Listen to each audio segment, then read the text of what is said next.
So here's a linear, it's a first order differential equation. We've got an initial condition.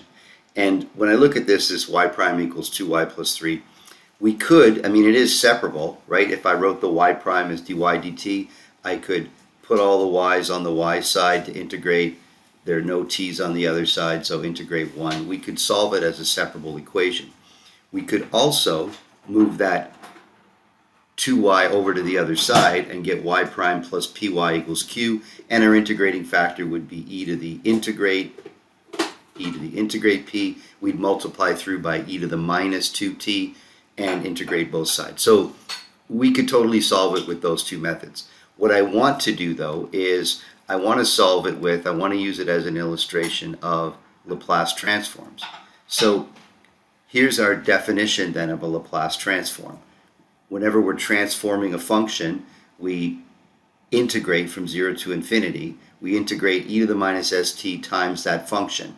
That integrates out the dt. Now I'm not going to prove all these. These are things we can prove later, or you could just prove on your own with this definition that the transform of a derivative is sf minus y naught. The transform of just a general function, now we don't know what y is. That's what we're trying to do. We're trying to figure out what y is. But when I'm looking for y, then the transform of y is defined as f. That means that if I take the inverse transform of capital F, I'll get the y. That's what I want to do. I want to get what y equals. The transform of a constant, in our case 3, is 3 over s, but we can modify this more generally. The transform of any constant is that constant over s. And we don't see the e to the at in here, but it's going to show up. The transform of e to the at is 1 over s minus a. Let's take our differential equation. We've got these rules. Let's take our differential equation then, and let's do the transform. So the transform of y prime from the chart is sf minus y naught. 2 times the transform of y, and then the transform of that constant is that 3 over s. So now we're in the Laplace world. Our next step is going to be solve for f. When I solve for f, I'm going to get f is equal to 3 over s times s minus 2. Now, I'm going to break that up with partial fractions. That's what I've done here in this step. I've done partial fractions to break it up. And these 3 over 2 are just constants. The reason why I broke it up is because I want to take the inverse transform. I want to unlaplace this equation. And I know what the inverse transform of 1 over s is. The transform of k is k over s. So the inverse transform of 1 over s must be 1. I know what the transform of e to the at is. It's 1 over s minus a. So this piece, where the a is 2, must inverse transform to 1 over 2t.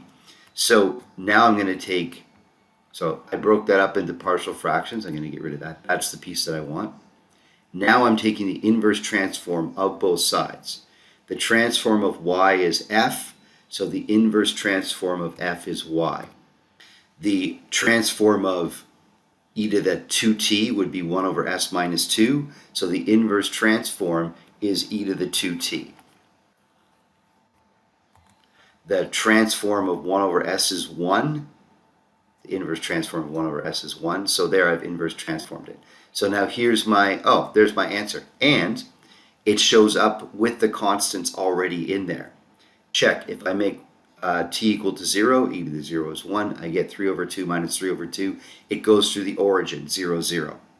And this e to the 2t piece, yeah, I think I recognize that from if I were to solve it using that first order linear, the integrating factor was e to the minus 2t, and if I then multiplied through both sides by e to the minus 2t, solved both sides by integration, and then found the explicit solution, I would end up with that e to the 2t. Anyway, that's our solution with Laplace. Before we go, let's think of the steps. Take our problem, transform the entire problem, and as we do that, we're absorbing the initial condition. Then the next step is solve for f. Break f using partial fractions usually. Break f into chunks whose transforms we recognize, and then take the inverse transform on both sides. And then it's a good practice to make sure the initial condition at least is satisfied. And that's it. That's a straightforward, simple, plain vanilla Laplace transform differential equations example.